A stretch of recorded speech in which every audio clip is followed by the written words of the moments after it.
Halo semua, perkenalkan kami dari tim Raikem SMA Negeri 3 Kota Sorong, Papua Barat Daya. Nah, teman-teman, perkenalkan nama saya Farel Aditya Sugianto Putra sebagai ketua tim di sini. Halo teman-teman, perkenalkan nama saya Trisha Desti Pabedang Gorantokan. Dan halo teman-teman, nama saya Mahatma Gani Teguh Pratama, kalian bisa panggil saya Gandhi. Jadi teman-teman, kami mempunyai proyek yaitu mitigasi perubahan iklim melalui perubahan pola pikir. Nah, kenapa harus perubahan pola pikir? Kenapa tidak yang lain? Gitu. Kami memilih proyek tersebut karena setelah kami mengobservasi baik itu di lingkungan sekolah maupun di kota kami yaitu Kota Sorong, yang permasalahannya adalah bukan masalah tentang fasilitas, tapi masalahnya adalah tentang pola pikir masyarakatnya. Kita ambil contoh seperti di Taman Deo. Itu merupakan taman pertama yang bisa dibilang sebagai taman rekreasi di Kota Sorong. Sehingga pada saat dia muncul, pada saat pembuatannya terjadi spike trend yang sangat tinggi di daerah tersebut. Karena spike trend itu banyak pengunjung yang datang, jadi banyak sampah berserakan. Pemerintah telah bikin fasilitas seperti tempat sampah. Namun apa yang terjadi? Setelah seminggu kemudian, tempat sampahnya rusak, hilang, entah kemana. Jadi permasalahannya adalah bukan fasilitas, tetapi adalah permasalahannya yaitu tentang bagaimana kita berpikir, bagaimana masyarakat berpikir. Itulah kenapa pola pikir itu sangat penting bagi kita dalam memitigasi lingkungan. Di situ saya sangat setuju karena di sekolah juga ini yang saya lihat di sini tuh sudah dibuat bank sampah juga, tapi itu sudah disediakan fasilitas, tapi banyak sekali siswa yang kurangnya kesadaran diri, sehingga dari bank sampah itu sendiri sudah berhenti. Jadi dari situ kita lihat bukan dari fasilitas, tetapi dari bagaimana caranya kita mengajak teman-teman sekalian dengan mengubah pola pikir mereka, bagaimana cara membuang sampah pada tempatnya, seperti itu. Nah, dari dua hal yang tadi teman saya sudah bicarakan. Nah, kita mulai pertama itu tentang perubahan pola pikir. Kita mulai dari sekolah kita sendiri, di mana kita ambil contoh nih. Kalau dari tadi di luar sekolah kan kita sudah mengambil contoh di Taman Deo, tetapi kita sudah masuk dalam lingkungan sekolah kita sendiri, kita lihat bahwa banyak teman-teman kita yang mulai atau kesadarannya sangat rendah akan lingkungan, di mana mereka biasanya membuang sampah itu sembarangan atau tidak pada tempatnya. Misalnya, biasa mereka buang sampah di laci ataupun kalau ada sampah di lantai mereka tidak peduli atau seakan-akan hal itu tidak terjadi. Nah, maka dari itu kami memiliki satu tujuan, yaitu di mana kami ingin merubah pola pikir anak SMA Negeri 3 supaya lebih peduli terhadap lingkungan lewat sosialisasi yang telah kami lakukan. Nah, harapan saya saat mengikuti Raikem Youth Camp di Bali tahun 2026 ini, saya berharap pastinya saya bisa menambah ilmu dan juga bisa mencari relasi, karena kan di sana banyak sekali anak-anak dari seluruh Indonesia berkumpul, memiliki ide yang sama, memiliki tujuan yang sama, yaitu untuk lingkungan. Nah, kalau kita berkumpul di sana kan pasti kita bisa melihat ide-ide mereka masing-masing, inovasi apa yang mereka lakukan di daerah mereka. Jadi kita bisa saling mencontoh, saling meniru, nggak apa-apa kan, karena itu untuk lingkungan. Kalau dari harapan saya, tentunya kita bisa mendapatkan teman baru dan juga kita bisa sharing-sharing tentang sekolahnya kita bisa melihat bagaimana mereka di sekolah mereka itu, bagaimana cara mereka untuk menjaga lingkungannya mereka. Jadi dari situ kita bisa sharing-sharing, bersosialisasi dengan menambah teman-teman baru. Oke, kalau dari saya sendiri yang saya harapkan yaitu yang pertama yang pasti adalah memiliki banyak relasi mulai dari berbagai daerah yang ada di Indonesia, supaya saya memiliki banyak ilmu yang saya dapatkan. Lalu juga bukan hanya itu, saya bisa menjadi tahu bahwa apa saja inovasi yang mereka lakukan supaya kami bisa dapat menirunya dan kami dapat terapkan di sekolah kami, terutama di provinsi kami yaitu Provinsi Papua Barat Daya. Kami dari SMA Negeri 3 Kota Sorong, dan kami siap untuk mengikuti kegiatan Raikem di Bali. Sampai jumpa teman-teman. Dadah. Selamat siang Bapak Ibu, teman-teman sekalian. Jumpa lagi dengan podcast KDJK, dan kali ini episode podcast kita sangat spesial karena kita saat ini berada di Kota Sorong, Provinsi Papua Barat Daya, dan saat ini saya dengan Ibu Valencia, seorang guru di SMA Negeri 3 Sorong. Ya. Betul Ibu ya? Benar. Baik Ibu. Terima kasih Ibu untuk kehadirannya. Bapak Ibu, teman-teman sekalian, kali ini kita akan bicara tentang isu perubahan iklim, tetapi lebih spesifiknya adalah bagaimana keterlibatan anak-anak muda untuk menghadapi isu perubahan iklim, begitu. Dan SMA Negeri 3 Sorong itu salah satu peserta school contest dari RICAM, yaitu sebuah gerakan inisiasi menggerakkan anak-anak muda, terutama anak-anak yang duduk di bangku sekolah SMA negeri untuk peduli terhadap isu perubahan iklim, begitu Ibu ya? Iya, benar. Mungkin Ibu Valencia bisa ceritakan dulu bagaimana awalnya SMA Negeri 3 itu tertarik dengan isu ini, kemudian mengikuti school contest yang kurang lebih hampir 2 tahun lalu kita adakan di Sorong, Ibu. Iya, baik, terima kasih Bapak.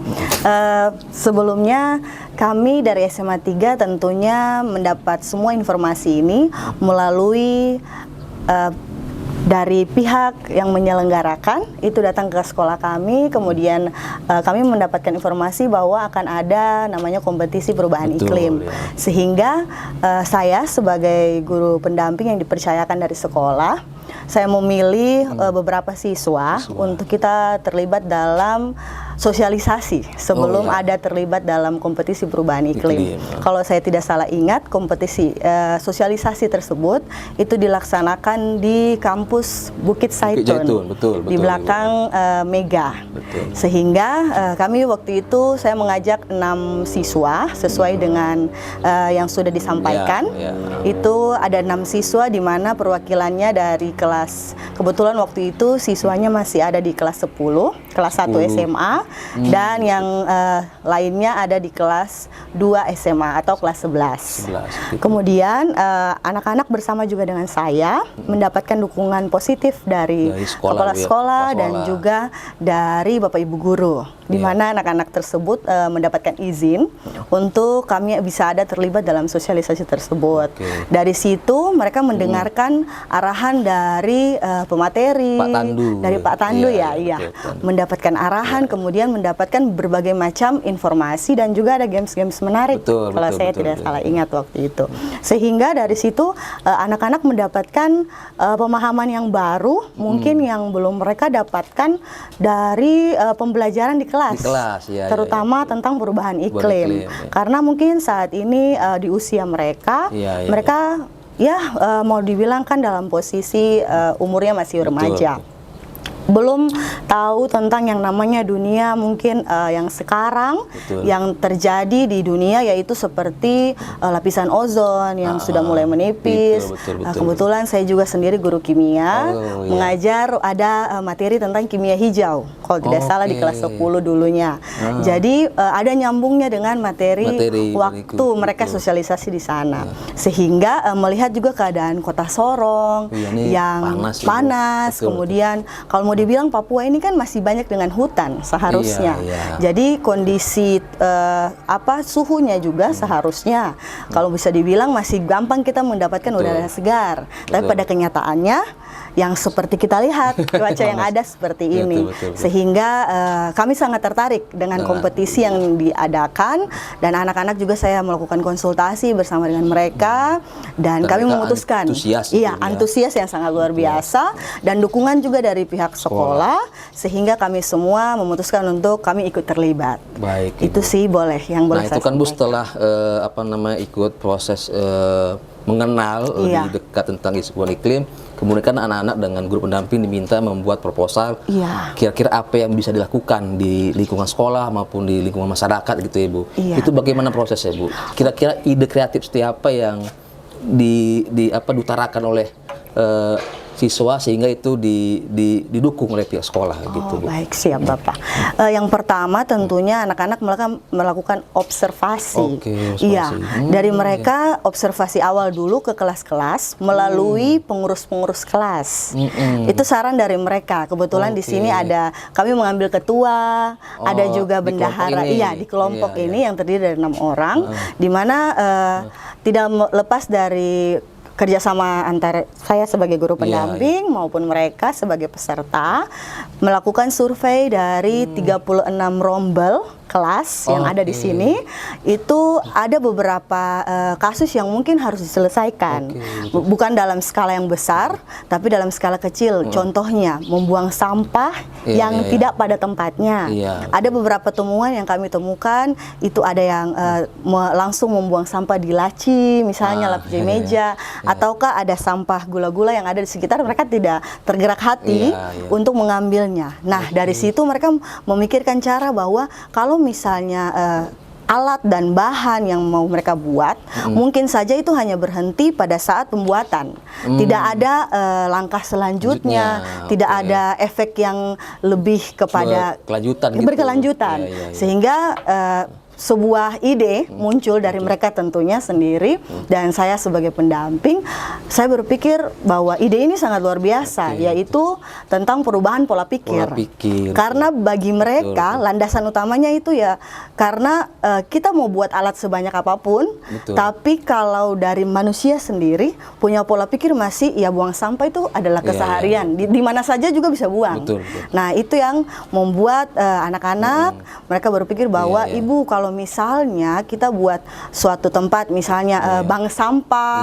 Dulu waktu kita punya ada bank sampah yang kita kumpul itu sampah-sampah plastik, tapi ya sudah, setelah itu 1 tahun berlalu sudah tidak lagi dipakai dan lain sebagainya. Sehingga mereka bilang mungkin saja itu bukan karena alatnya, tetapi karena kepribadian dari dalam dirinya. Sehingga kami semua memutuskan untuk oh ya sudah, lebih baik ambil saja judul yang memang nantinya ke depan ada yang bisa diingat gitu. Ada yang bisa diingat menjadi bekas bahwa bagaimana sih pentingnya kita manusia ini kan yang ada di bumi ini. Kita dipercayakan Tuhan untuk menjaga bumi, untuk memelihara serta merawat. Sehingga mereka bilang kalau ibu kita pakai saja perubahan pola pikir untuk mitigasi perubahan iklim. Sehingga kami mengambil judul tersebut untuk mengajukan proposal itu gitu ya. Iya. Dan ini menarik ya, berarti kelompok ini melakukan observasi, jadi mereka melibatkan semua teman-temannya gitu Ibu ya, dari 36 kelas dari 36 artinya mereka enggak karena mereka yang ikut ya mereka yang memutuskan ya, tapi mereka ajak teman-temannya di list, tapi muncul adalah pola pikir. Saya pikir itu hal yang sangat menarik sekali, karena memang betul kalau bikin alat, bikin sesuatu kalau mindsetnya belum berubah susah juga. Benar, gitu Bapak, ya. Kemudian Bu, setelah itu jalan, apa yang dilakukan oleh anak-anak ini Bu? Oke, terima kasih. Dari kami berusaha berkoordinasi bersama dengan Dinas Kebersihan. Dinas secara pemerintah langsung. Karena bagi kami bahwa kami butuh orang yang memahami di bidang itu, bagaimana cara mengelola, bagaimana caranya supaya Kota Sorong ini terkenal dengan kota yang kalau tidak salah banjir. Jadi kalau suhu hujan yang terlalu lama banjir, itu kan semua pasti ada penyebabnya karena lingkungan mungkin yang tidak bersih, buang sampah yang secara sembarangan, dan tata kelolanya juga yang tidak memungkinkan. Sehingga kami semua bersepakat untuk berkoordinasi bersama dengan dari pemerintah, yaitu dari Dinas Kebersihan. Pertama-tama kami menyampaikan izin dulu dari pihak sekolah untuk kami bisa turun ke lapangan. Iya, kami turun ke lapangan di lingkungan sekolah atau ke pemerintah. Langsung kami ke sana untuk berkonsultasi. Ini kalau kami akan melakukan sosialisasi sebagai perubahan pola pikir, itu bagaimana alurnya. Pertama kami pergi konsultasi dulu. Kami kalau tidak salah itu 2 orang yang pergi, saya bersama dengan ketua kelompok. Setelah kami sampai di sana berdiskusi panjang, mereka meminta surat untuk kami masukkan surat permintaan narasumber. Iya, kami kembali ke sekolah, dan untuk yang berikutnya ketika membawa surat kami semua pergi. Sehingga berkenalanlah kami di sana, menyampaikan menyampaikan apa yang menjadi maksud kami, sehingga dari dinas mensupport luar biasa. Mereka mendukung. Sangat antusias. Bagi anak-anak ya. Ide dari anak-anak pasti itu. Bahkan mereka bilang, wah baru pernah ini SMA anak sekolah menyelenggarakan sosialisasi. Pertama kali mereka bilang, biasanya mereka yang datang meminta izin. Tapi kali ini kami yang pergi. Sehingga tidak lama kemudian kami konsultasi dan lain sebagainya, meminta waktu mereka kapan. Kalau tidak salah itu hari Jumat, seingat kalau tidak salah. Mereka datang. Dan kami bertemu, kami mengumpulkan beberapa perwakilan dari kelas yang tadi kami sampaikan bahwa kami melakukan observasi. Kami menyampaikan kepada mereka pengurus kelas termasuk dengan seksi kebersihannya untuk terlibat di dalam. Sehingga perwakilan-perwakilan tiap kelas inilah yang kami harap bahwa mereka lah yang nanti akan menyumbangkan di masing-masing kelasnya masing-masing gitu ya? kelas ide-idenya. Oke. Kemudian dari mulut ke mulut itu kan bisa sampai. Oh, teman-teman jangan sampai buang sampah, itu harapan kami.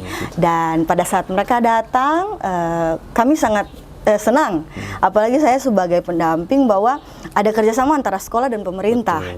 Tetapi di sini saya sebagai pendamping yang menyelenggarakan itu dari anak-anak ini, yang makanya membuat saya mereka lah yang penggerak istilahnya. Gitu. Jadi ketika dalam sosialisasi dan lain sebagainya, saya melihat bahwa oh ternyata anak-anak remaja itu pemahamannya tentang pengelola sampah, kemudian tentang efek akibat dari tidak membuang sampah dengan baik, terus belum mengelola dengan baik dan lain sebagainya, itu mereka belum paham. Mungkin hanya sebatas pelajaran di kelas, tetapi untuk penerapan dalam kehidupan sehari-hari itu belum. Betul. Jadi itu sih Bapak usaha kami. Nah ini kan Bu, pertanyaan terakhir, ini kan nanti anak-anak akan ke Bali gitu ya, ketemu dengan anak-anak yang lainnya dari banyak daerah gitu ya, untuk sharing pengalaman gitu ya. Nah nanti ke depannya Bu, supaya ini berkelanjutan, kira-kira apakah ada rencana dari pihak sekolah gitu ya tentang isu perubahan iklim, supaya semakin dekat dengan anak-anak, supaya ide-ide mereka itu semakin difasilitasi gitu ya. Supaya tidak berhenti di mereka saja, atau nanti mereka akan tamat. Bagaimana itu bisa turun ke adik-adik kelas mereka, bagaimana Bu kebijakan dari sekolah? Baik, terima kasih Bapak. Waktu kami melakukan sosialisasi tersebut, itu dari pembina OSIS menyampaikan kepada saya, Ibu Valen, ini sangat bagus ini. Kalian punya gagasan untuk pertama kali menjadi dasar bahwa di sini ada satu ekskul namanya Adiwiyata. Itu ekskul yang bisa dibilang peduli terhadap lingkungan. Jadi memanfaatkan limbah untuk menjadi bahan yang bisa digunakan kembali, daur ulang. Dan itu selama ini sempat vakum. Jadi ekskul ini rencananya dari pihak sekolah mau aktifkan kembali, sehingga dari ini ya, dari inisiatif teman-teman ini ya. Pembina OSIS sendiri mengatakan seperti itu, dan kami masih menunggu untuk nanti untuk ekskul itu pastinya ada pembina juga. Iya, jadi masih melakukan koordinasi bersama dengan kepala sekolah. Semoga di semester yang baru ini atau di tahun ajaran yang baru bisa dimulai. Mungkin itu sih. Berarti memang pihak sekolah mendukung dan kebijakan supaya ini terus berkelanjutan. Benar, Bapak. Melalui ekskul gitu ya. Iya, melalui ekskul, sehingga setidaknya ada beberapa orang yang terjaring di dalam, bisa menjadi efek untuk semua. Apalagi kan sudah pernah komunikasi dengan Pemda, mungkin nanti itu bisa dilanjutkan. Bisa, iya. Dan akan ada kerjasama ke depannya dengan Pemda gitu Bu ya. Baik. Kemudian kalau Bapak bisa lihat di sekolah kita, di setiap sudut itu sudah tersedia sampah-sampah. Itu salah satu upaya kita setelah dari kegiatan itu. Jadi Bapak Kepala Sekolah menginisiatif bersama dengan bendahara dan Nabos untuk mengadakan tempat sampah di setiap setidaknya depan kelas ada. Itu juga untuk meminimalisir mereka membuang sampah di laci ataukah di samping. Sehingga mungkin karena kelas ini banyak, sehingga membutuhkan tempat sampah juga yang cukup banyak. Itu sih dari langkah awalnya. Valencia, terima kasih untuk waktunya. Terima kasih. Selamat dan sukses, dan juga nanti di Bali bisa lancar semua kegiatannya. Amin. Terima kasih Ibu. Terima kasih Bapak.